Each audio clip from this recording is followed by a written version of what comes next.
Oke sobat sejarah, ketemu lagi dengan saya di channel Triana Era Vlogger. Dan kali ini saya akan menyambung ekspedisi pencarian Kerkhoff. Kali ini saya berada di daerah Tuntang, Kabupaten Semarang. Di sini saya diantar warga sekitar untuk menjumpai satu buah makam Kerkhoff yang berada di sekitar perkebunan Telogo, Tuntang, Kabupaten Semarang.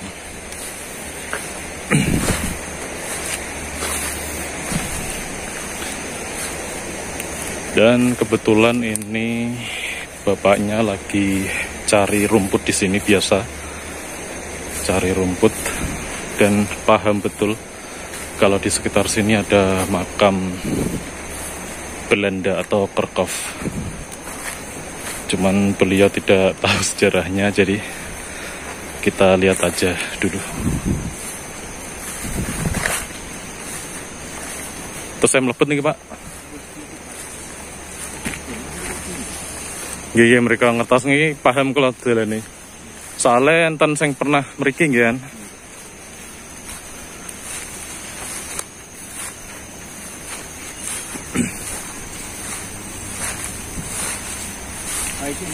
Oke.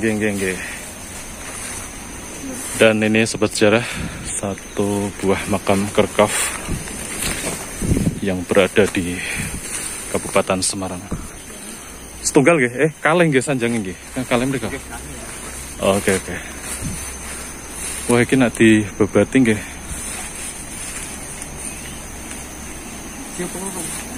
Nggih kalih kan? Mriko nggih. Nggih. Mereka toh winginge niku toh? Nggih. Mboten ngetos makame sinten jenengan? Kula mboten. Kula sabane mriki, yang ada mriki niku. Nggih. Zaman riyen kula asline Kandangan, Mas. Ning entuk Perenggan. Jadi nggih mboten ngertos sejarah nggih.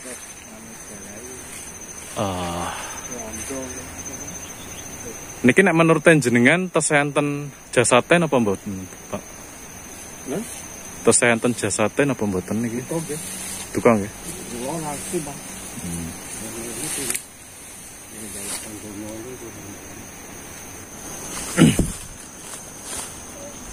Nyuwun tersuwun mangke kula nganu. Nggih. Kula ambil gambare mawon. Nggih. Musyawarah. Nggih. Nggih tersuwun. Pak, tersuwun nggih, kalau Bapak sinten nggih? Pak Mariono. Pak Mariono. Nggih. Merenggan nggih. Oke. Tersuwun Pak nggih. Mungkin nek nganu saged main-main mriki mulai kula. Ketemu Bapak Pak Mariono nggih. Tersuwun Pak. Oke, sobat sejarah, kembali lagi ke makam Kerkhoff ini. Ini prediksi pertama. Saya mengarah pada makam jenis tomb. Tomb ini adalah sebuah bangunan yang kemudian di dalamnya dimasuki jasad atau jenazah. Jadi tidak dikuburkan di dalam tanah ya. Jadi ini dibentuk sebuah bangunan kemudian cuman dimasuki jasad atau jenazah. Itu Kerkhoff jenis tomb. Tapi coba nanti saya bersihkan dulu biar terlihat. Nanti baru kita akan bahas makam ini seperti apa. Oke, assalamualaikum warahmatullahi wabarakatuh. Bertemu lagi dengan saya di channel Triana Era Vlogger. Dan apa kabar sobat sejarah? Mudah-mudahan hari ini kita selalu diberi kelancaran dalam segala urusan-urusan kita, dan mudah-mudahan selalu diberi kesehatan baik jasmani maupun rohani. Oke, langsung saja ya. Seperti biasa, ini saya melanjutkan ekspedisi pencarian Kerkhoff yang berada di Pulau Jawa. Kali ini saya berada di daerah Kabupaten Semarang, tepatnya di Tuntang. Dan untuk Kerkhoff yang saya cari kali ini saya kurang tahu ini kerkafnya siapa. Prediksi pertama saya, karena ini berada di perkebunan Telogo, daerah Tuntang, kemungkinan ini adalah tuan tanah dari perkebunan Telogo. Kalau saya, prediksi saya pertama kali ya, karena makam ini besar. Dan kenapa saya bilang ini tuan tanah dari perkebunan Telogo? Karena satu begini, makam ini besar. Jenisnya adalah kerkaf tomb. Kerkaf tomb itu modelnya seperti bangunan begitu. Kemudian dimasuki jasad atau peti mati. Jadi tidak dikubur di tanah. Kemudian kenapa saya sebut ini adalah makam dari tuan tanah sekitar perkebunan Telogo ini? Karena semakin besar makam tersebut, maka strata dan kedudukannya di masyarakat itu semakin besar juga. Berarti beliau adalah orang yang berpengaruh pada daerah sekitar. Mungkin tuan tanah atau tuan perkebunan di daerah Telogo ini. Karena untuk prosesi pemakaman seperti itu adalah prosesi pemakaman orang-orang ternama atau dengan strata tinggi di masyarakat. Pada abad ke-19, memang 18-19 ya, memang itu sangat umum jika seseorang dengan strata tinggi di masyarakat, terutama bangsawan Eropa, itu dimakamkan dengan pemakaman yang sangat besar. Katakan begini, jika beliau adalah seorang bangsawan, maka pemakamannya akan sangat meriah. Dengan beberapa kereta kencana pembawa jenazah itu sangat panjang dan banyak, dengan para pelayat yang banyak juga, dan mereka biasanya memberi semacam hadiah kepada pelayat-pelayat tersebut. Mungkin souvenir berupa piring atau cawan, begitu zaman dahulu. Jadi seolah-olah itu pemakamannya itu seperti pesta, sangat meriah begitu. Dan untuk makamnya sendiri pasti besar. Tidak mungkin modelnya hanya sekedar perkuburan kecil seperti makam-makam umum pada umumnya. Makam-makam biasa pada umumnya maksud saya. Dan ini salah satu makam yang saya bilang ini makam yang sangat besar, karena makam ini berupa tomb. Tapi ini ada tapinya, nanti kita cari tahu lagi apakah ini benar-benar makam tomb. Karena jika makam tomb yang saya maksud, itu pasti ada bekasnya dijebol. Mungkin jasadnya diambil, kemudian ditinggalkan begitu saja makam ini. Kita cari tahu lebih lanjut. Dan nanti dalam video ini saya akan sedikit bercerita tentang nisan Belanda yang berkembang dari abad ke-15 sampai 17, kemudian 18 sampai ke-19. Oke, ikuti terus video saya. Jangan lupa untuk selalu dukung channel saya dengan menekan tombol subscribe dan lonceng notifikasinya, agar kalian dapat pembaruan video-video terbaru saya. Oke, kita lanjut dengan kerkaf di Kabupaten Semarang ini. Kerkaf yang saya temukan di depan ini merupakan satu dari 2 buah kerkaf yang ada di sini. Kita tinggalkan yang ini. Kita ke belakang dulu. Di sana katanya ada 1 buah kerkaf lagi.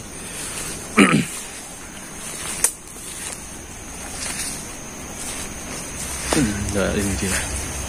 Ini mungkin kalau untuk membersihkannya butuh waktu yang lama ya. Dan ini ada kabel juga. Saya khawatirnya kalau sampai menyentuh kabel, ini kabel listrik loh. Dari Dam Tuntang ya. Ini satu lagi di sini.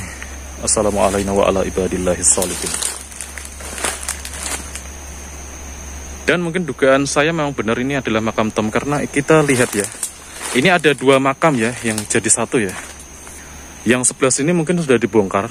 Dan ini juga makam yang sudah dibongkar juga. Cuman dia masih menyisakan pintu ya, katakan ini pintu ya, tembok yang di pintu yang di tembok ya.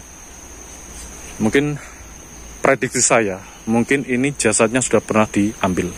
oleh pihak keluarga dan dipindahkan ke tempat lain.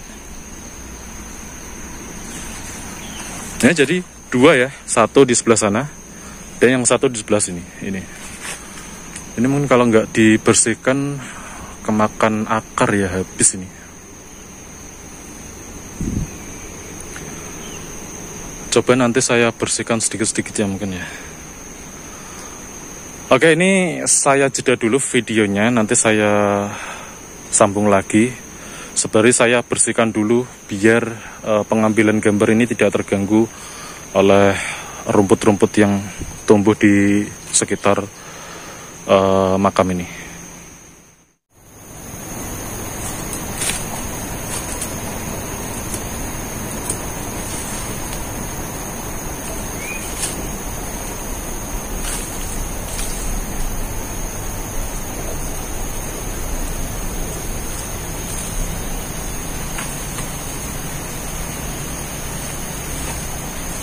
Dan ini sobat sejarah, setelah saya bersihkan,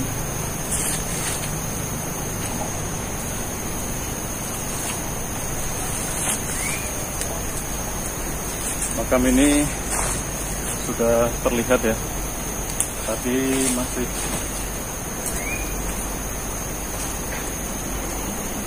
sangat rimbun, jadi tidak terlihat.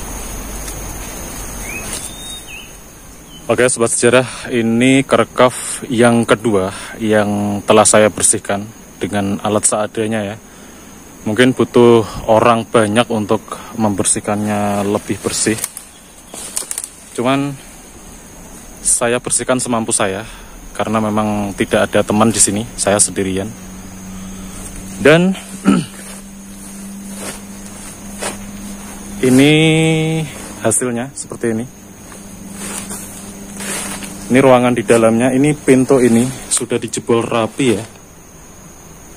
Ini bekas semen ya, ini lihat, kita bisa lihat bekas semen. Ini bisa dijebol dengan rapi dan saya yakinkan bahwa jenazahnya telah diambil. Kita lihat di dalamnya seperti ini. Ini tempat menyemayamkan besinya di dalam. Dengan ini di sini seperti relung ya, ini seperti ada saluran air ya. Saya kurang tahu ini gunanya untuk apa. Mungkin ini adalah tempat menutup itu ya, menutup bagian bawah ya, agar suatu ketika bisa diambil. Jadi tidak dipatenkan seperti itu. Ya seperti ini. Ini bagian relung yang pertama. Kemudian ini relung yang kedua. Di sini masih ada sisa dari tembok. Ini masih ada sisanya. Cuman di dalamnya sudah tidak ada isinya ya.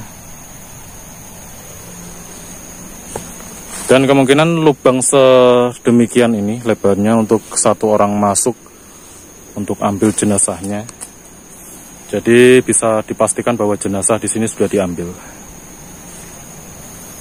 Dan buktinya ini tembok ini sudah bolong, beda dengan yang ini. Ini memang rapi ya. Dan ini cuma bolong sebelah. Ini membuktikan bahwa kedua makam ini dahulunya sama di tembok seperti ini, di tembok begitu, kemudian saat mau diambil dijebol begitu.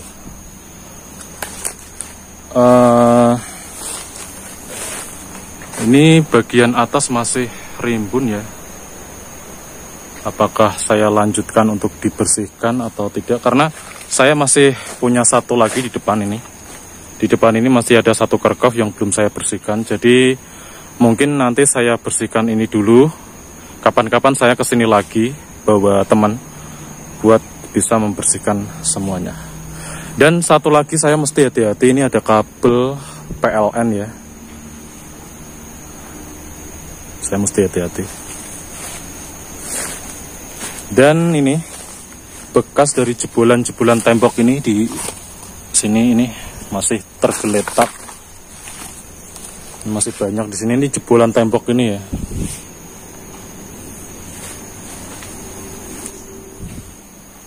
Oke sobat sejarah, dan ini makam kedua.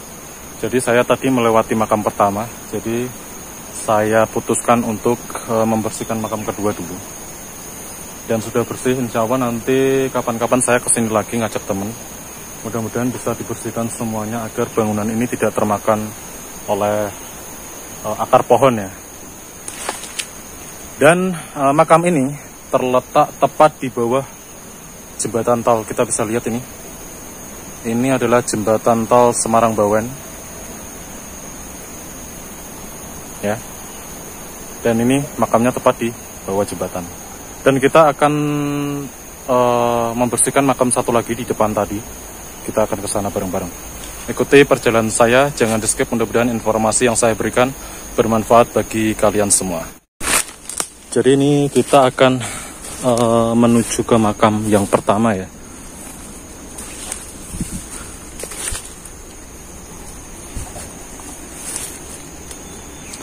Di makam yang pertama ini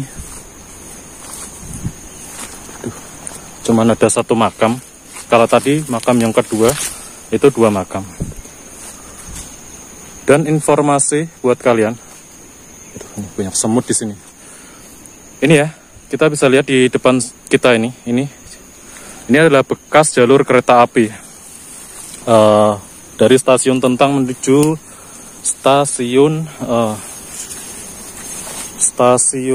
mana ya, kalau yang dari Tuntang setelah ini menuju stasiun Beringin ya, Beringin atau Gogo Dalem, saya kurang tahu, nanti bisa saya kasih lihat di editing jalur keretanya.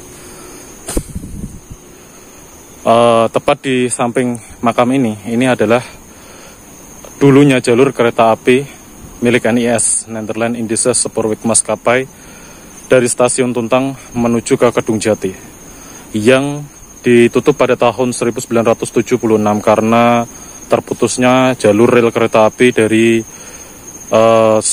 stasiun Tuntang menuju ke Kedung Jati, itu tepatnya di Sungai Tuntang karena banjir, kemudian jalurnya rusak. Dan ini salah satu makam yang pertama yang tadi saya lewati, dan saya memutuskan untuk membersihkan makam yang kedua dulu. Kondisinya seperti ini, sangat rimbun. Mari kita bersihkan bersama-sama. Jadi ini tidak mudah sobat sejarah. Ini saya sedang berada di atap dari Krakow. Di sini ada kabel listrik dan saya mesti hati-hati. Satu itu, kemudian kita bisa lihat ini akarnya itu terbenam dalam struktur bangunan ini. Jadi saya mesti hati-hati agar tidak merusak bangunan ini, karena jika saya mencabut atau menebang ini dengan secara sembarangan, maka struktur bangunan ini akan ikut terangkat dan rusak. Jadi saya mesti hati-hati. Dan ini lumayan saya bersihkan beberapa, dan mungkin tinggal ini dan sebelah sana mungkin nanti cukup lama ya. Saya jeda dulu videonya, nanti hasilnya saya rekod lagi. Dan ini yang sisi sebelah kanan ya. Ini sudah saya bersihkan. Kalau di sini pondasinya lebih, ini pilarnya lah. Pilar ini masih utuh, ditimbang itu. Yang sebelah kiri itu pilarnya sudah, ujungnya sudah rusak. Dan ini strukturnya sudah mulai kelihatan. Tinggal bagian belakangnya ini, cuman sangat rimbun sekali, jadi saya harus bersihkan pelan-pelan. Karena akarnya benar-benar menancap pada struktur bangunan. Oke, lanjut.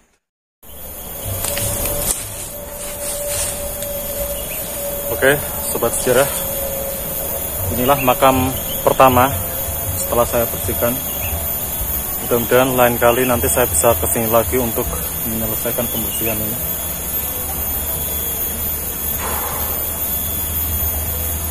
Baik, saya sedikit bercerita tentang makam ini. Makam ini adalah jenis makam Kerkhoff tomb. Kerkhoff tomb itu sejenis bangunan yang menyerupai rumah begitu. Kemudian jenazahnya itu tidak dipendam dalam tanah, melainkan dimasukkan begitu saja, kemudian ditembok pintu masuknya. Jadi tidak perlu menggali tanah perkuburan, hanya tinggal membuat struktur bangunan ini kemudian dimasukkan begitu saja. Itu ciri khas dari Kerkhoff tomb. Lalu awal mula perkembangan Kerkhoff di Hindia Belanda kala itu dimulai pada sekitar abad ke 16-17 itu saat pendudukan VOC, Verenigd Oost-Indisch Company di Indonesia, di Hindia Belanda kala itu. Kerkhoff yang dibuat, mohon maaf, ini sedikit lelah ya tadi setelah membersihkan itu. Kerkhoff yang dibuat VOC pertama kali itu jenis Kerkhoff kelder. Kerkhoff kelder itu membuat satu lubang begitu, seperti apa ya, ruang bawah tanah, karena lubang tersebut bukannya sekedar lubang, cuman ditembok begitu di sekelilingnya, dan kemudian jenazah dimakamkan ke dalam lubang tersebut. Itu Kerkhoff kelder. Lalu ditutup oleh sebuah penutup kotak begitu dengan 4 gelang di sisi kotak tersebut. Gunanya gelang tersebut itu suatu saat jika keluarga almarhum ada yang meninggal lagi, bisa dikebumikan di tempat yang sama. Kemudian Kerkhoff itu berasal dari kata kerk itu gereja, dan khoff itu adalah halaman gereja. Kerkhoff itu berkembang pada abad ke-7 setelah kemunduran atau kehancuran Romawi di Yunani. Itu begitu kerajaan Romawi mundur atau hancur, dari situ agama Nasrani ya, Kristen kala itu berkembang pesat di Eropa. Nah, dari situlah awal mula Kerkhoff dimulai. Kerkhoff itu adalah suatu perkuburan di halaman gereja. Zaman dahulu orang menguburkan sanak saudaranya itu di halaman gereja atau di dalam gereja, tergantung dari strata dan jabatan beliau di masyarakat. Jadi semakin tinggi strata dan jabatan beliau di masyarakat itu, beliau akan dikuburkan di dalam gereja yang lebih terhormat. Di situ dipanjatkan banyak sekali doa-doa saat peribadatan gereja tersebut. Jadi untuk yang lainnya, untuk rakyat biasa, biasanya di halaman gereja atau di luar gereja. Itulah Kerkhoff pertama kali dimulai atau berkembang pesat di Eropa pada abad ke-7 Masehi. Kemudian Kerkhoff masuk ke Indonesia itu pada saat pendudukan VOC pada sekitar abad ke-15-16. Itu berupa makam kelder yang saya sebutkan tadi. Makamnya berupa ruang bawah tanah, kemudian ditutup dengan kotak persegi 4 begitu dengan gelangan di setiap sisinya, bertujuan untuk suatu ketika ada yang meninggal bisa dimasukkan ke lubang yang sama. Kemudian pada sekitar abad ke-18-19, pada saat VOC bubar pada tahun 1799, Kerkhoff ini banyak variasinya. Kalau sebelumnya hanya sekedar makam kelder. Dan satu lagi informasi yang saya tambahkan kepada makam kelder ini, dulu penutup makam kelder ini, batu-batunya biasanya dipesankan dari India, dari Bukit Nadu Sadras di India, karena dahulu VOC bermarkas di situ awal mulanya ketika pertama kali menduduki Hindia Belanda. Jadi batunya itu berupa batu andesit keras, didatangkan dari India Selatan, yaitu Bukit Nadu di Sadras. Itu didatangkan, kemudian dibuat nisan untuk pemakaman kelder tersebut. Dan lanjut pada abad ke-18-19 saat mulai VOC mundur. saat itu pemakaman itu bervariasi ya, bermacam-macam. Ada yang berbentuk obelik, ada yang berbentuk seperti ini, rumah begitu, dan macam-macam jenisnya, tergantung dari keinginan keluarga almarhum. Dan pada abad ke-18-19 itu pemakaman mulai beralih ke bangunan-bangunan seperti ini, dan biasanya menggunakan marmer, karena pada saat itu jalur terusan Suez di Mesir itu telah dibuka. Kemudian marmer-marmer yang dibikin untuk makam seperti ini itu biasanya didatangkan dari Eropa, dari Italia dan Amsterdam, itu didatangkan lewat terusan Suez. Jadi tidak perlu memutar benua Afrika. Jadi kalau dahulu itu untuk menuju Hindia Belanda dari Eropa itu harus memutar ke benua Afrika, jadi jauh sekali. Karena dibukanya terusan Suez, lalu lintas perdagangan itu semakin mudah. Makanya di atas abad 18-19 itu pemakaman Kerkhoff seperti ini menggunakan marmer. Dan itu juga berhubungan dengan kenapa tidak didatangkan batu andesit dari Sadras lagi, karena pada abad itu Belanda mengadakan perjanjian dengan Inggris, karena waktu itu daerah India itu dikuasai oleh Inggris. Kemudian secara otomatis setiap perdagangan yang masuk ke Hindia Belanda yang dilakukan oleh Belanda di India itu terhenti. Jadi untuk pemasokan batu andesit dari Sadras itu tidak dilakukan lagi, melainkan malah didatangkan batu-batu marmer yang indah dari daerah Eropa, karena terusan Suez kebetulan juga dibuka. Kemudian kenapa Kerkhoff bermacam-macam bentuknya, dari mulai berbentuk rumah seperti ini, obelik, kemudian pilar patah dan lain sebagainya, sampai dengan patung-patung dari marmer yang menggambarkan isi dari kehidupan mendiang. Itu karena pada saat itu agama Katolik mulai masuk. Pada abad ke-18-19 itu agama Katolik mulai masuk dan boleh disebarkan di Hindia Belanda. Kalau sebelumnya hanya Kristen yang boleh masuk, karena Kristen itu dilarang untuk membangun patung-patung seperti itu pada pemakaman. Hanya pada saat masa VOC itu tidak berupa patung, melainkan batu nisan, itu hanya tergambar heraldik. Jadi heraldik tersebut menggambarkan kehidupan, jabatan dan strata sosial sang mendiang. Di situ gambarnya macam-macam sesuai dengan yang dikuburkan di situ semasa hidupnya seperti apa. Itu pada saat hanya Kristen yang masuk di Hindia Belanda. Kemudian pada abad ke-18-19 itu Katolik masuk. Kemudian saat itulah boleh memasang berbagai macam bentuk patung, sampai dengan malaikat atau mungkin ada apa di situ, itu boleh. Jadi nanti ada pun dari bentuk-bentuk patung tersebut nanti ada maknanya sendiri. Semisal kalau pilar patah atau broken column ya, orang menyebut broken column, itu bahwasanya sang mendiang belum mencapai cita-cita yang diinginkan, kemudian meninggal terlebih dahulu. Dan yang lain sebagainya, ada berbentuk banyak sekali. Jadi nanti ada makna-makna tersendiri dari patung-patung yang dipasang di pemakaman tersebut. Dan salah satunya adalah ini. Dan kita bahas makam ini. Ini adalah makam jenis kelder.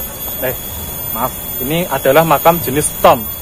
Kalau kelder itu bentuknya di ruang bawah tanah ya.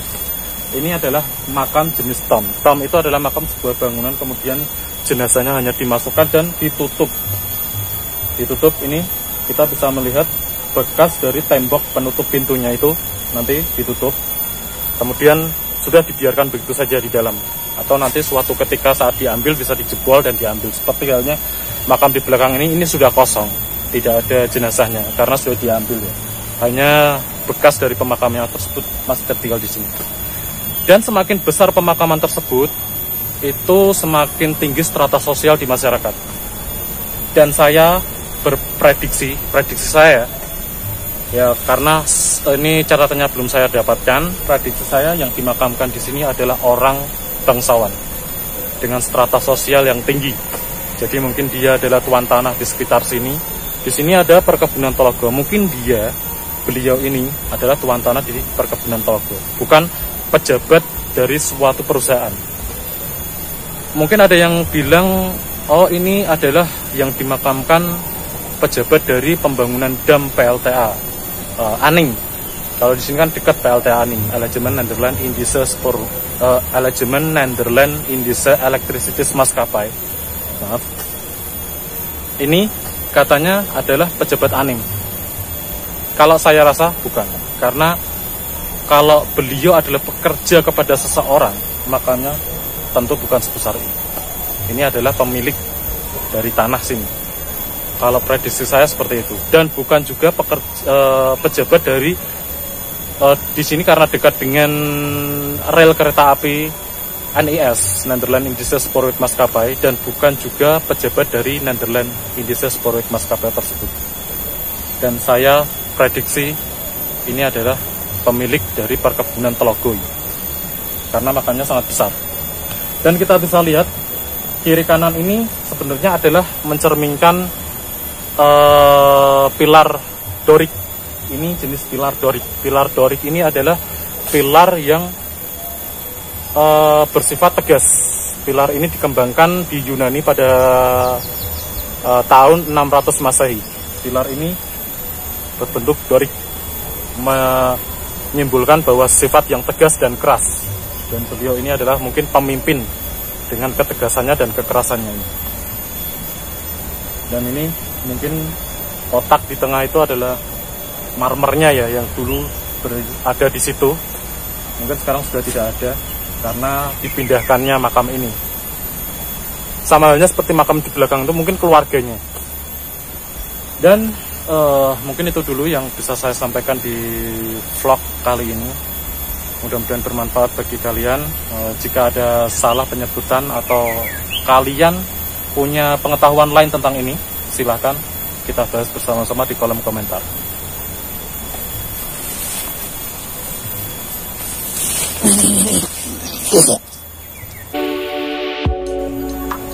Oke, sobat sejarah, itu dulu informasi yang bisa saya sampaikan dari Kerkhof di perkebunan Telogo Tuntang.